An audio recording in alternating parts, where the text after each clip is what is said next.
Hi, I'm going to try and explain the concept of we share abundance because it's not something that is normally thought about or taught. In fact, it probably goes against a lot of modern convention and things that we take as being the norm.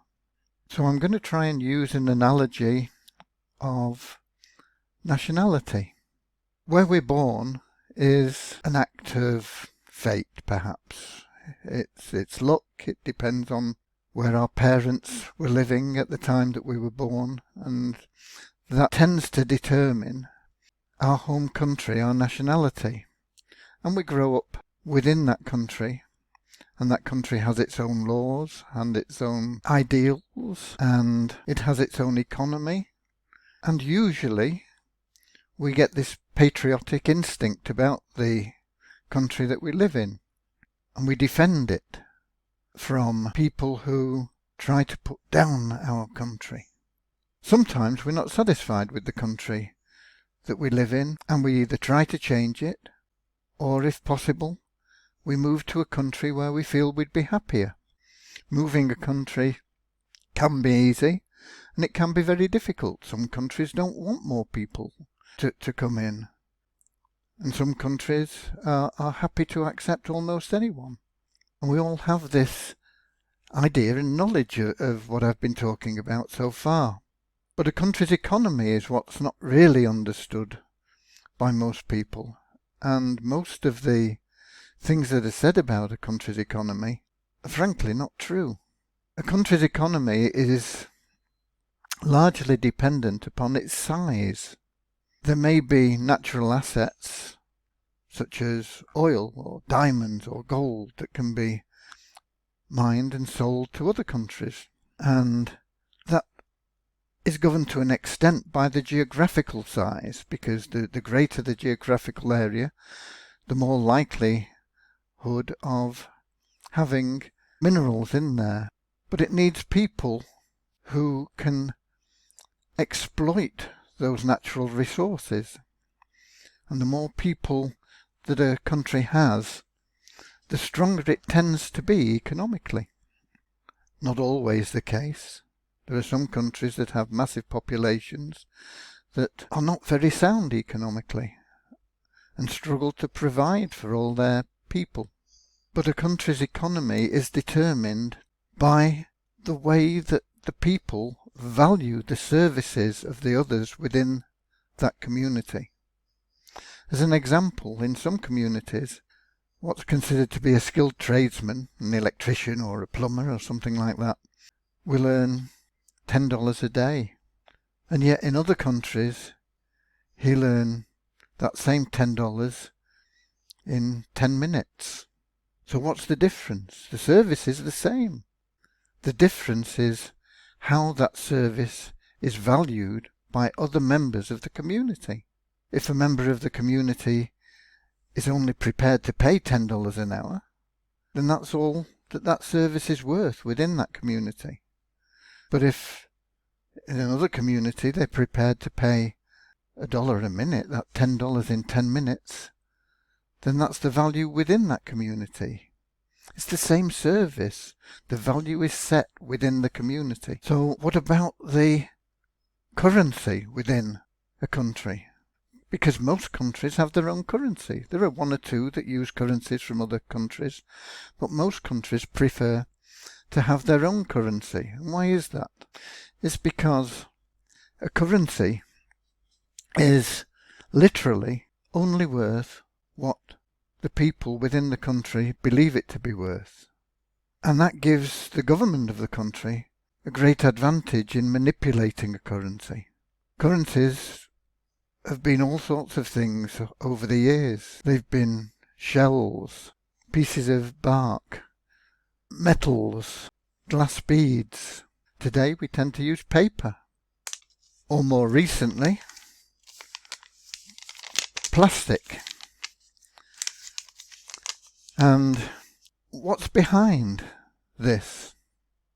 Absolutely nothing. Once upon a time, and it's still actually on the banknote in the United Kingdom, but you need a magnifying glass to read it. It says, I promise to pay the bearer on demand the sum of £20. And that's on this £20 note. When I was a kid, that was big letters. I promise to pay the bearer on demand the sum of £20 would have been on that note in big letters. And the reason was because up to about 1946, the currency in the UK was backed by gold. So you could literally go into a bank and demand gold for a banknote. I think in the 1970s, the USA was still on the gold standard. And I think it was Nixon that abolished the gold standard. So the dollar at that time was like the British pound used to be, backed by a commodity. It didn't matter that the commodity was gold. It could have been oil. It could have been wheat. It was just something of tangible value instead of a piece of paper. That tangible value no longer exists. It is only the value that the members of the country decide to attribute to it in what they will exchange for that. And this gives the government a great advantage because they don't have it tied to anything special. So if they need more money, what do? They print more of these. They cost virtually nothing to produce, and yet they hand them out in terms of benefits or wages or whatever. They get into circulation, and that has given the government money to spend. Now, unfortunately, when they do that, they increase the supply. The demand is still the same, and so it devalues this. And that's why the notes, the cash in your pocket or in your bank, whilst it may be going up in numbers, is actually going down in value. It's called inflation, and it operates in all countries because all countries, when they want some money, print more of these. It's an unseen tax on the residents of that country. And that's what a currency is. It's just something that people will accept. It has no value beyond the value people within the community put on it. And that's the same whether it be something that is traditional, like a fiat currency, like this £20 note, or whether it's one of the newer types of currency called a cryptocurrency. The value is determined by what people will put on it. The difference with a cryptocurrency, at least all the good ones, is that they are capped. There is no government that can print unlimited numbers of crypto coins. There is a finite number, and these tend to be released over a period of time due to whatever formula is derived when that cryptocurrency starts. What that means is that as the demand goes up for that currency, there can't be an unlimited supply. And that means that inflation is not likely to take place in the same way decreasing cryptocurrencies. And that is why over a period of time, despite the fact that cryptocurrencies fluctuate wildly in value, they tend to be increasing in value. What we have in We Share Abundance is a community. It's like a nationality. It's like a nation. We are a community of people. And the value of our community is the number of people within the community that are using our own currency that we produce, but we have a finite number, and it's released just in dribs and drabs through the formula that we have. And that's at a maximum of 20,000 tokens per month. The more people we have within the community that are providing services, the more income will be generated. But we can't just plough more and more currency in because it's limited to 20,000 a month. And so the value of the currency is likely to increase more so than it would with any other type of currency or in any other type of nation. Now, just like people that move to another country, there are laws in the country that they came from, there are laws in the country that they go to. There are rules for that community. And if they don't like the rules, they made the decision to move there. They have to abide by those rules, or they should go back where they came from. Some people won't like rules anywhere, wherever they go, where they were, where they go to, because they just don't like rules. They don't like laws, but they're necessary. And our community in We Share Abundance is the same. We have rules. Unlike a country which tends to protect its borders and not let too many people in because it's frightened of the impact that they may have, because they're going to have to print more money to look after those people, to offer the social benefits that they give. They're going to have to print more, and that's going to devalue that country's currency even more. So they're afraid to let people in. Unlike that, We Share Abundance is a community that welcomes everybody. But we say, come in, these are our rules. If you don't like them, you can leave just as easily as you came in. This is our currency. We set a value on that currency within our community. And that's based on the income that is generated by the services that are offered by everybody that joins our community. These services vary. They're very simple, but they generate the income that is attributed to our currency. WISA, the We Share Abundance token, WISA. And that is just as legitimate as this. In fact, more so, because we are backing WISA with a minimum value. We don't have a nominal that you can't read under the Bank of England. We don't have a nominal we promise to pay the bearer on demand that's not really true anymore. We have a genuine we promise to pay the bearer on demand for the services and goods that we offer.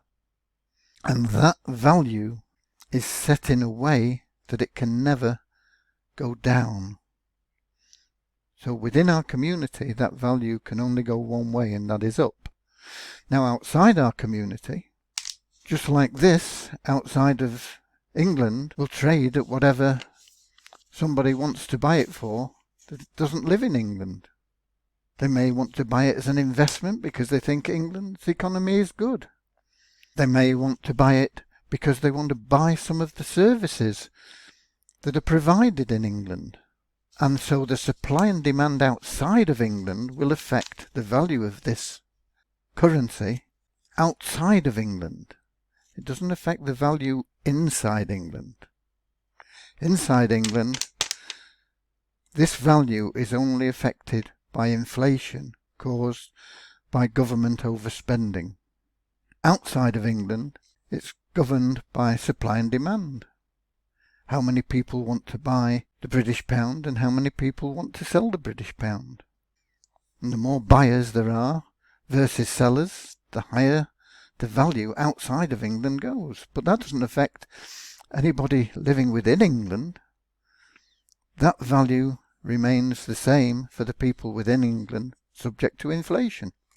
So it doesn't matter whether the pound trades for $1 or for 10 cents of a dollar to the people that live within England. It's only if they want to buy dollars or travel to the country that uses dollars that it affects them. But if they are within England, within that community, it doesn't affect them at all. The only thing that affects them is inflation, and because that we promise to pay the bearer on demand is no longer true, inflation takes place more than it ever has in the past. We welcome everybody to our community. We offer you the opportunity to be of service, and through being of service, to generate our currency. And we pledge that our currency within our community will never go down in value, will only go up in value. We allow our members to take our currency outside of our community, and there they can do with it as they will.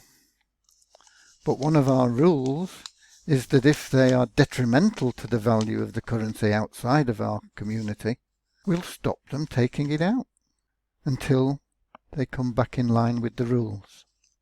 And that rule simply is, if we put a value on our currency, don't sell it to anybody outside of our community for less than that value. Because if you do, we'll stop you taking it outside for 3 months. And at the end of 3 months, we'll limit the supply that you can take outside.